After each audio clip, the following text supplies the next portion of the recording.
Hi guys, this is Maria and Manos, and you're watching On the Couch with M&M. The show to help you build fun and profitable businesses.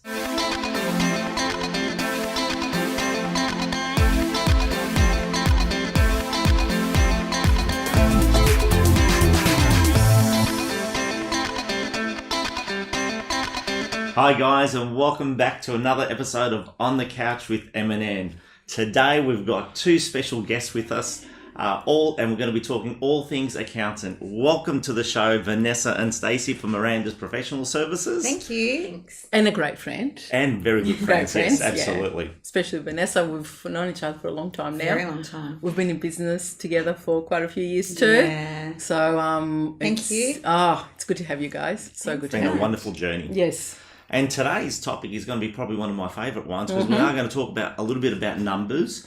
But more importantly, what's the most important numbers? So, Vanessa, let's talk about a little bit about your background first. What is it that you actually do?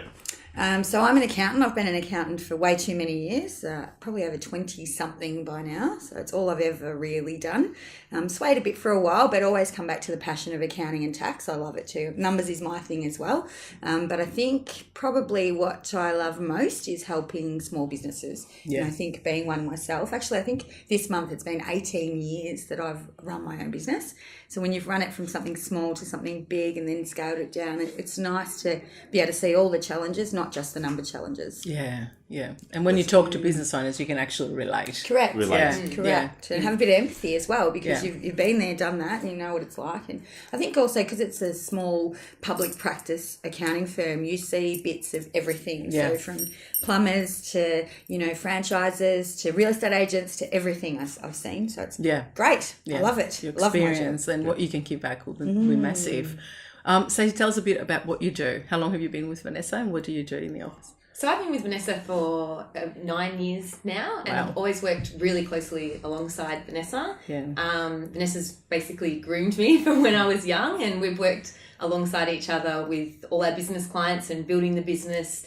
We also do accounting work together, but at the same time, business development. Okay. So, Vanessa's showed me everything I know and supported me when I studied as well. So it's been great working for her. Yeah. It is. Fantastic. I'm sure she feels the same. And when you talk about business development, what does that involve? So Vanessa and I have been to some of your conferences and met a lot of your Franchisees. Yeah. And also, not only that, but we also have a great social media presence. We have, what else have we been doing? Well, It's getting new business, isn't it?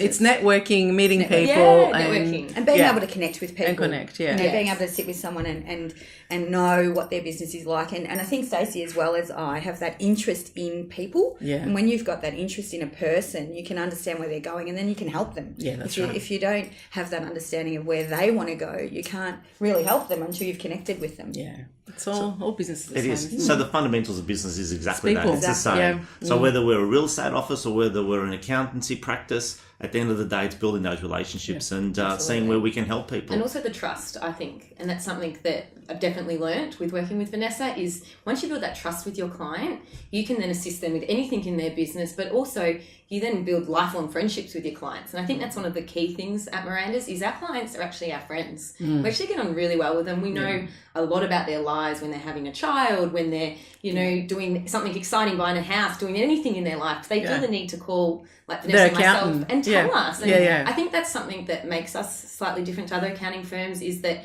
we have that personal level with our clients, and we've got it with your franchisees. Like a lot of them are we would consider our friends. So that's what I think we like in business is that personal connection. Because when they trust you, then we can support them. Yeah, because that's then right. they'll ring us with anything, any question. They don't feel embarrassed to just ring us up and say, I know this is a silly question, Vanessa, and nothing ever is. No. And then it's blah, blah, blah, blah, blah. So it's that trust, the trust that they know that we're not going to say anything Or negative. judge, or you're just going to be there to help them. Yeah. Correct. Yeah. Correct. Yeah. And then I guess that's what creates business too, because then they trust us and then they tell their friend because they want their friend to receive the service that they receive. And I guess that's how Vanessa's basically grown her business is she started Word with of mouth. smaller clients and then they told their friends. And I think when you have something good, it just evolves because people, as you would both know, your business. So it's quite similar. Exactly. Yeah, in that sense, I would say. Well, as a business owner, I've always said outside your family, your most important relationship in business is your accountant and the relationship you have with your accountant. And I guess and we are talking real estate, what's the most important thing that as a business owner should be communicating with their accountant in real estate? What are the top 3 things do you think it is? So firstly, I think that the number one question they should know about is how much tax they're expecting to pay.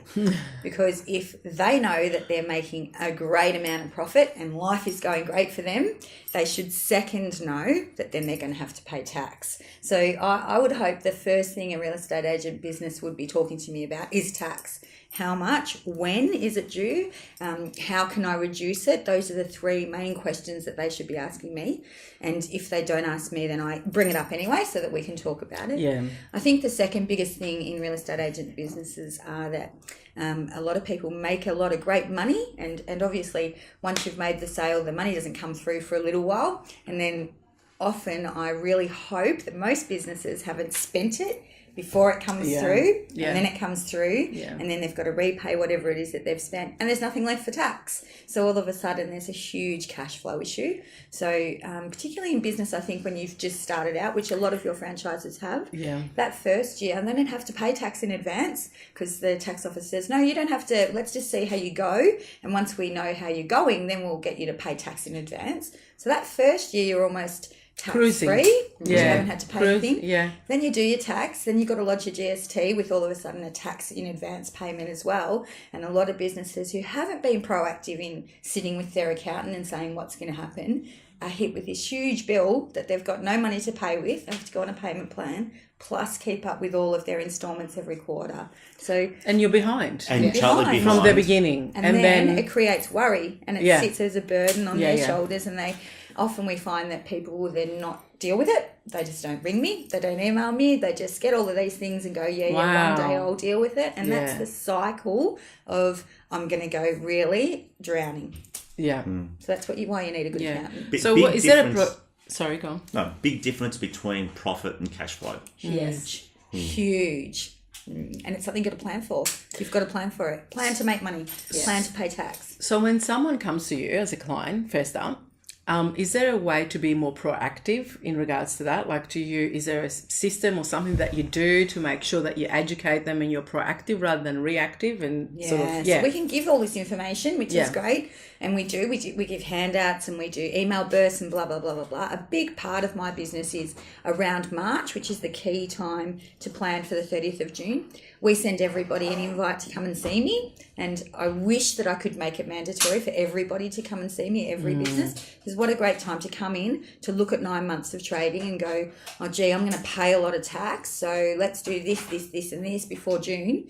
And then let's plan for this payment before May next year. Yeah. So you can plan nearly a year and a bit in advance for the tax you've got to pay. Yeah. So, and I think that's the best way of doing it. Correct. Isn't it? Yeah. Correct. Yeah. And there's some things that have to be done before the 30th of June. Yeah, that's right. So that you can actually then receive those benefits, such as paying extra super. Yeah. That's a big one. Paying more super. It's a tax deduction to you. You save tax. You're putting money away for the future. Yeah. But after the fact, we can't do it. So that's right. why Vanessa loves tax planning, because then they can come in, we can plan them all out, help them with their taxes. And 3 months they've got to enact it all before that day, cut-off day. But, I'm pretty well known for saying this. If you have to wait for your accountant to tell you that you're in profit, you're in trouble. Because really, it's a little bit too late. I've always said that your accountant paperwork is after the fact. Yeah. It's not before the fact. And there's, obviously, I always get into controversy here because at the end of the day, it's about that cash comes into the business. But I've always known that if we make a whole bunch of sales in January,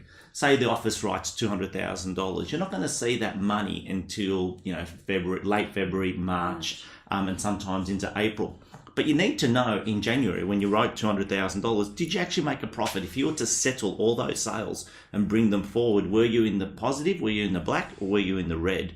And it's so important. So can you guide the team in regards to, the viewers, I should say, is there a rule of thumb that you should be allowing for your tax and calculating So we do your that profit? as well. So once you've traded for a year or so, or even 3 to 4 months, you can sort of see a percentage between the gross profit and then the net profit. So the sales less the advertising and all the direct costs, and then all of your personal costs underneath it, phone, fuel, those things aren't dependent on sales. So you can generally come up with a percentage of cost of sales. So you can come up with for each sale, how much gross profit am I going to make as a percentage? So in real estate, obviously it's quite high, and then you've got all of the costs which are really personal. My costs will be completely different to Stacey's or to yours, to whatever. As a business owner, the margins are quite tight.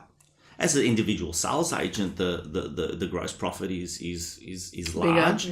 But as a business owner, by the time you pay out your staff, by the time you pay out your sales commission to your sales team, your rent, your fixed overheads, the margin, in actual fact, as we all know, is between, it puts people right off. But it's really a good real estate practice without the principal contributing to those sales is sitting around the 15%. In gross profit, in net profit, I should say, going back to the business owner. So the old rule of thumb is third. Yes. So really you should be aiming to make that 30% profit on everything that you can. So, if you think about the other 30% rule that I have is 30% tax. So I always say to people, if you base it on a 30%, you're pretty much going to be okay. And I try to get people to do it on their gross profit, not their net profit, because then you've got all this money saved up for tax and you don't have to worry about it. And then we tell you what the actual number is and you've got an overflow, like a refund. Yeah. Because that's one thing that business owners miss is tax refunds. If you do that from the beginning, you've got no problem. You've got no problem. None whatsoever. As long as you know, $3 out of a dollar sale. It's put it away. Put it away. Yeah. So for business at the end of January, take that example of $200,000 in GCI made $30,000 in profit. You can spend 20. Correct. 10,000. We know we have to save, put it away for the tax man. Yeah, and I think, like you said before, with sales, with real estate, it's just that delayed money coming in where people are actually getting confused. Because you might not do any sales in December, but you're settling a whole heap of money that you did 3 or 4 months ago, and you think you're in profit for that month, but you're not, because that's what happened. It is what happened 3 months ago. So that's where people need to get their head around that. Yeah. It's not the same as any other business. No. Which is, it's a delayed thing. Yeah. It's a delayed thing. And the other big question we always get asked by business owners and budding entrepreneurs is, how can I pay less tax? How can I not pay any tax? And can we dispel the myth that people just get away with paying tax? Can we do that? We can do that because it's really clear. Yeah. So the tax office have really clear rules. So there's lots of grey areas like there isn't anything, and we have courts for that. So people go and try different things at courts, and we are really abreast of what's going on, what things are changing, what can we see, where is there a grey area we don't bend the rules, we just take advantage of the grey areas. That's part of it, and good accountants will stay in touch with it. Obviously, we have a lot to do with real estate agents, so it interests us. We stay involved in what goes on. Yeah. But there is a really clear thing that the tax office says, and it's self-substantiation. So you lodge and you sign whatever you want. And it's when you get caught that there's problems. Yeah. So the people that go away and say, but my friend at the bar said this to me at the pub on Friday night, in my head I think to myself, an example. Look, a classic one is when someone rings up and says, but Vanessa, I'm a tradie or I'm a real estate agent and I buy champagne for my vendors and purchasers and I give them champagne and Joe Blow at the pub said I can claim it. We can't. You can never, ever claim alcohol. It's so black and white with the tax office now. There is no claiming alcohol ever. So anything to Dan Murphy's is zero. You don't get to claim it. But the guy at the pub said that I can, and it's like, well, you know what? The guy at the pub is breaking the rules and getting away with it. And until he gets away with it, it's all great. But the tax office audit activity is huge at the moment. Huge. And I think it will continue because in my opinion, the tax office has gone after all the big fish and trying to do that. And the next rung down is all the small to medium enterprise. Yeah. And they come down really hard. And that's when really people need us. Yeah. So if we can't claim the bottle of champagne or the bottle of wine that we give to vendors, what client client gifts? What client gifts? So I was going to ask you. So when you're a commission-based income earner, you can claim things that help you to earn that commission. So gifts help you to earn that commission. Obviously, there's excessive as well, because the tax office will look at that. We have in our office what we call benchmarking. So we can say this is what the tax office expects to see from a real estate agent or a commission-based agent. And they'll say if you've got sales of $100, we would expect to see client gifts of $10. We wouldn't expect 10%. to see 50 sales of or $100 80, and commissions of expenses of $150. Yeah, that's so right. you have to come in benchmarking. That's number one. And number two, obviously, I would say that a lot of those client gifts help you to earn commission by movie vouchers, flowers, chocolates, not champagne, beer, whiskey, scotch. Non-alcoholic. Non-alcoholic. Yeah. That's so why branded. So that's branded. why Branded stuff That's why Glenn Cortino, we just interviewed Glenn just before you guys, bought a florist shop. He's got a he actually has a florist shop in his business, and that's what he does. Yeah. He gives flowers to everyone. Correct. Yeah. But anything branded is great, because the tax office cannot deny that is business related. Yeah, that's right. It's sponsorship. It's actually branding, as you mentioned. Any other key things in the accounting side of running a real estate practice that the business owner should really be aware of? I mean, we know we've got to be tax planning March, not wait till the end of 30th of June. That's number one. I would say that all real estate agents need to have a fabulous relationship with their accountant, so they can ring them up and say, the guy at the pub told me this, is it true? Yeah. I think that is a key. If you don't have that free communication, you're never going to know. And if you don't know, you're not going to put it in there. Yeah. You need to have an accountant that can look at your P&L and say, your home internet and gas and electricity is missing. You know, the things that everyone knows that they can claim. I think your accountant should know what's missing, what you're forgetting to tell your accountant about. Such as flyer drops. You know, that's a big one. And I know you're really big on it. Yes. Everyone needs to be saturating their patch with their flyers. I've heard you say that before. So, you know, where's your advertising? How come it's so low? I'm sure Vanessa is telling you that you should be spending more money on doing your flyers. Yeah. And things like that, I guess. Why aren't you declaring it as an expense? Yeah. Have you missed that because you paid the person, you know, you wrote out a hand receipt or something like that? Those little things. It might not have gone through your bank statement, so we don't have it from your zero, but are you missing that? So it's probably... So documentation and actually documenting and keeping receipts and keeping proof of purchase and expenditure is probably one of those key elements that and then if you can just forward it to your accountant, I'm assuming through your bookkeeper first and then following to your accountant, then they'll be able to make that judgment call of whether it should be a tax deduction or not. Correct. And we always say we'd rather, you know, our clients come Give to us everything. with everything, and we can do everything we can for you rather than not ask the question. Yeah, that's right. Definitely. Not provide the paperwork. But I think never know. because you guys are dealing with so many, with a lot of real estate agents, you know what to look for. Correct. Whereas if someone didn't, they What are wouldn't the know. home claims you can claim? Well, if you've got a home office, I mean, you can say on floor space of a home office, you know, that this percentage of my entire home, gas and electricity, all the things in the air, then you can claim some of those. But it's dependent on how many children you have that live in your house, how many people are there through the day, blah, blah, blah. You have to be able to prove that you are, you know, working from home one day out of 5. Internet, phone, electricity, air conditioning. mortgage? No. So as soon as you start to claim Space. anything to do with the land and the building, you're going to have capital gains tax when you sell, which is not what Of we want. course. So you only get one principal place of residence, one house that's tax free, and don't start claiming anything to it. No, actually, that's a good point. Yeah. Yeah. Awesome. Cool. Anything else you want to add, guys? I don't think so. No? I think I talked a lot. yeah, we have. No, that's good. That was That's unusual. some amazing points. One there. more thing would be that when we do see a new client come in, we do discuss their business structure and we do decide based on their circumstance, their situation, if they have a wife, if they're a single guy, what business structure we think is best for them and the most tax effective. Yeah. So I guess that's probably another key, is because we understand the industry, we understand, you know, if you're a single guy, this structure might be better for you. If you have a wife, we can give money to. So I guess customizing how your structure is to the individual is probably another one of the keys that we do when we get new clients in when they're starting off their business. And one of the other ones, now that you've mentioned it, Stacey, is making sure that if you run a sales business and a rental business, is to have 2-unit trusts sitting underneath them to keep the sales and the rental business and separate because one's a tangible asset that can be obviously sold, unsold.